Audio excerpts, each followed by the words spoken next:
Hello friends, ओम श्री गणेशाय नमः।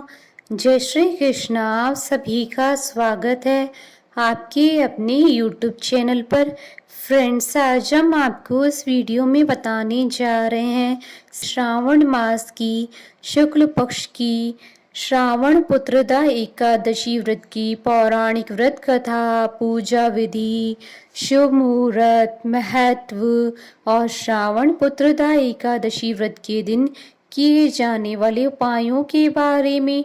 Friends, video शुरू करने से पहले आपसे रिक्वेस्ट है, अगर आप हमारे चैनल पर नए हैं और आपने अभी तक चैनल को सब्सक्राइब नहीं किया है तो प्लीज़ सब्सक्राइब कीजिएगा चैनल को, साथ ही प्रेस कीजिएगा बेल आइकन को, जिससे नए वीडियो से रिलेटेड नोटिफिकेशन आपको तुरंत प्राप्त हो सके।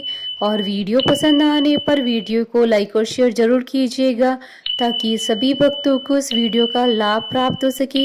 और कमेंट बॉक्स में जय श्री कृष्णा जरूर लिखिएगा। हिंदू धर्म में एकादशी तिथि का विशेष महत्व होता है। एकादशी तिथि भगवान विष्णु जी को समर्पित तिथि मानी गई है। श्रावण मास की शुक्ल पक्ष की एकादशी तिथि को श्रावण पुत्रदा एकादशी कहते हैं। हिंदू धार्मिक मान्यताओं के अनुसार ऐसा कहा जाता है कि श्रावण पुत्रदा एकादशी का व्रत धारण करने वाले व्यक्ति को वाजपेयी यज्ञ की समान पुण्य फल की प्राप्ति होती है। इसके अलावा इस दिन व्रत के पुण्य प्रभाव से भक्तों को संतान प्राप्ति का वरदान मिलता है। मान्यता है कि इस दिन व्रत करने और पूजा पाठ करने से निसंतान दंपतियों को संतान सुख अवश्य प्राप्त होता है। इसके अलावा मनुष्य के समस्त पापों का नाश होता है और मरणोपरांत मोक्ष की प्राप्ति होती है। धार्मिक मान्यताओं के अनुसार निसंतान दंपति को श्रावण पुत्रदा एकादशी का व्रत अवश्य करना चाहिए। भगवान विष्णु जी का विधि पूर्वक पूजन करना चाहिए। भगवान विष्णु जी की कृपा और व्रत की पुण्य से उस दंपति को सुयोग्य पुत्र की प्राप्ति होती है। इस दिन पूजा के समय श्रावण पुत्रदा एकादशी व्रत का पाठ अवश्य करना चाहिए अथवा सुनना चाहिए। इससे व्रत का पूर्ण फल प्राप्त होता है। फ्रेंड्स, अब आइए जानते हैं श्रावण पुत्रदा एकादशी के शुभ मुहूर्त के बारे में। हिंदू पंचांग के अनुसार इस बार श्रावण पुत्रदा एकादशी 8 अगस्त 2022 सोमवार के दिन है।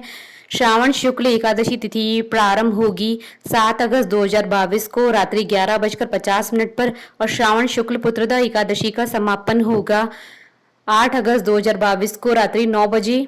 व्रत पारण का समय रहेगा 9 अगस्त 2022 को सुबह 5:55 से सुबह 8:34 पर और हरिवासर समाप्ति का समय रहेगा 9 अगस्त 2022 को शाम 5:45 पर।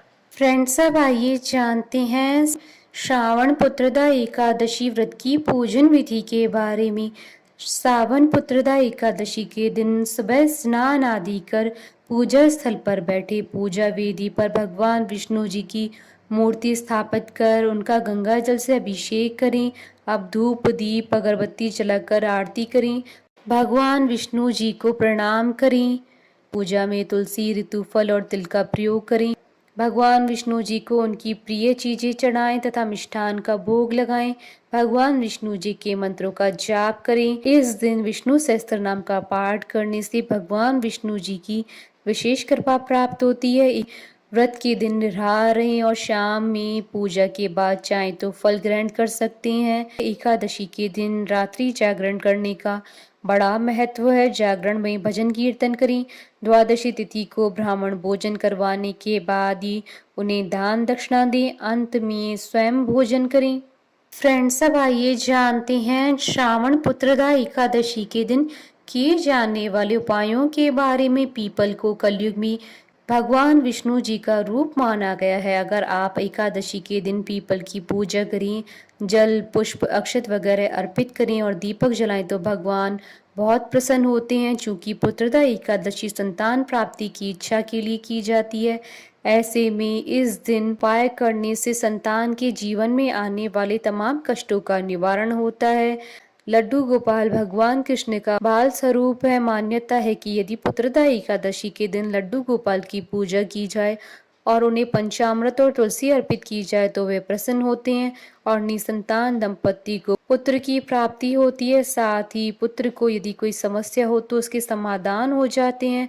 अगर संतान पर बीमारी का संकट हो तो पुत्रदा एकादशी के दिन विष्णु मंदिर में अपने सामर्थ्य के अनुसार गेहूं चढ़ाएं और भगवान से संतान की बीमारी को दूर करने की प्रार्थना करें। इसके बाद चढ़ाया हुआ अनाज गरीबों में बांट दें।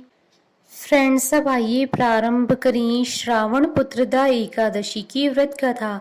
श्री युधिष्ठिर कहने लगे, हे भगवान, श्रावण शुक्ल एकादशी का क्या नाम है? व्रत करने की विधि तथा इसका महात्म्य कृपा करके कहिए। मधुसूदन कहने लगे कि इस एकादशी का नाम पुत्रदा है। अब आप शांति पूर्वक इसकी कथा सुनिए। इसके सुनने मात्र से ही वाजपेयी यज्ञ का फल मिलता है। द्वापर युग के आरंभ में महिष्मति नाम की एक नगरी थी जिसमें महीजीत नाम का एक राजा राज्य करता था, लेकिन पुत्रहीन होने के कारण राजा को राज्य सुखदायक नहीं लगता था। उसका मानना था कि जिसके संतान न हो उसके लिए तो यह लोक और परलोक दोनों ही दुखदायक होते हैं। पुत्र सुख की प्राप्ति के लिए राजा ने अनेक उपाय किए, परंतु राजा को पुत्र की प्राप्ति नहीं हुई। वृद्धावस्था आती देखकर राजा ने प्रजा के प्रतिनिधियों को बुलाया और कहा, हे प्रजाजनों, मेरे खजाने में अन्याय से उपार्जन किया हुआ धन नहीं है। न मैंने कभी देवताओं तथा ब्राह्मणों का धन छीना है। किसी दूसरे की धरोहर भी मैंने नहीं ली है। प्रजा को पुत्र के समान पालता रहा। मैं अपराधियों को पुत्र तथा बांधुओं की तरह दंड देता हूँ। कभी किसी से घृणा नहीं की, सबको समान माना, सज्जनों की पूजा करता हूँ। इस प्रकार धर्म युक्त राज्य करते हुए भी मेरे पुत्र नहीं है, सो मैं अत्यंत दुख पा रहा हूँ।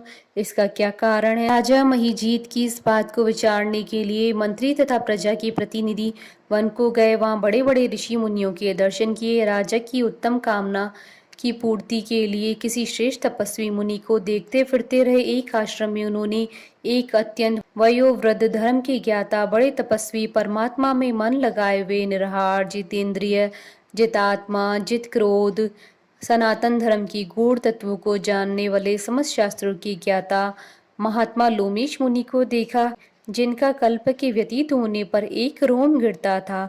सबने जाकर ऋषि को प्रणाम किया। उन लोगों को देखकर मुनि ने पूछा कि आप लोग किस कारण से आए हैं? निसंदेह मैं आप लोगों का हित करूंगा। मेरा जन्म केवल दूसरों के उपकार के लिए ही हुआ है, इसमें संदेह मत करो। लोमेश ऋषि के ऐसे वचन सुनकर सब लोग बोले, हे महर्षि, आप हमारी बात जानने में ब्रह्मा से भी अधिक समर्थ हैं, अतः आप हमारे इस संदेह को दूर कीजिए। महिष्मतिपुरी का धर्मात्मा राजा महीजीत प्रजा का पुत्र के समान पालन करता है, फिर भी वह पुत्रहीन होने के कारण दुखी है। उन लोगों ने आगे कहा कि हम लोग उनकी प्रजा हैं, अतः उनके दुख से हम भी दुखी हैं। आपके दर्शन से हमें पूर्ण विश्वास है कि हमारा यह संकट अवश्य दूर हो जाएगा, क्योंकि महान पुरुषों के दर्शन मात्र से ही अनेक कष्ट दूर हो जाते हैं। अब आप कृपा करके राजा की पुत्र होने का उपाय बतलाइए। यह सब वार्ता सुनकर ऋषि ने थोड़े देर के लिए नेत्र बंद किए और राजा की पूर्व जन्म का वृतांत जानकर कहने लगी कि यह राजा पूर्व जन्म में एक निर्धन वैश्य था। निर्धन होने के कारण इसने कई बुरे कर्म किए। यह एक गांव से दूसरे गांव में व्यापार करने जाया करता था। एक समय ज्येष्ठ मास की शुक्ल पक्ष की द्वादशी के दिन मध्याह्न के समय वह, जबकि 1-2 दिन से भूखा प्यासा था, एक जलाशय पर जल पीने गया। उसी स्थान पर एक तत्काल ब्याई हुई प्यासी गौ जल पी रही थी। राजा ने उस प्यासी गाय को जल पीते हुए हटा दिया और स्वयं जल पीने लगा, इसलिए राजा को यह दुख सहना पड़ा। एकादशी के दिन भूखा रहने से वह राजा हुआ और प्यासी को जल पीते हुए हटाने के कारण पुत्र वियोग का दुख सहना पड़ा। ऐसा सुनकर सब लोग कहने लगे कि हे ऋषि, शास्त्रों में पापों का प्रायश्चित भी लिखा है, अतः जिस प्रकार राजा का ये पाप नष्ट हो जाए, आप ऐसा कोई उपाय बतलाइए। लोमेश मुनि ने कहा कि श्रावण शुक्ल पक्ष की एकादशी को, जिसे पुत्रदा एकादशी भी कहते हैं, तुम सब लोग व्रत करो और रात्रि को जागरण करो, तो इससे राजा का ये पूर्व जन्म का पाप अवश्य नष्ट हो जाएगा। साथ ही राजा को पुत्र की अवश्य प्राप्ति होगी। लोमेश ऋषि के ऐसे वचन सुनकर मंत्रियों सहित सारी प्रजा नगर को वापस लौट आई और जब श्रावण शुक्ल एकादशी आई तो ऋषि की आज्ञा अनुसार सबने पुत्रदा एकादशी का व्रत और जागरण किया। इसके पश्चात द्वादशी के दिन इसकी पुण्य का फल राजा को दे दिया। उस पुण्य के प्रभाव से रानी ने गर्भ धारण किया और प्रसव काल समाप्त होने पर उनके एक बड़ा तेजस्वी पुत्र उत्पन्न हुआ। इसलिए हे राजन, इस श्रावण शुक्ल एकादशी का नाम पुत्रदा पड़ा। अतः संतान सुख की इच्छा हासिल करने वाले इस व्रत को अवश्य करें। इसके महात्म को सुनने से मनुष्य सब पापों से मुक्त हो जाता है और इस लोक में संतान सुख भोग कर परलोक में स्वर्ग को प्राप्त करता है। बोले भगवान विष्णु की जय, सनातन धर्म की जय। हमारे साथ इस वीडियो में अंत तक बने रहने के लिए आपका धन्यवाद। ओम श्री गणेशाय नमः। जय श्री कृष्णा।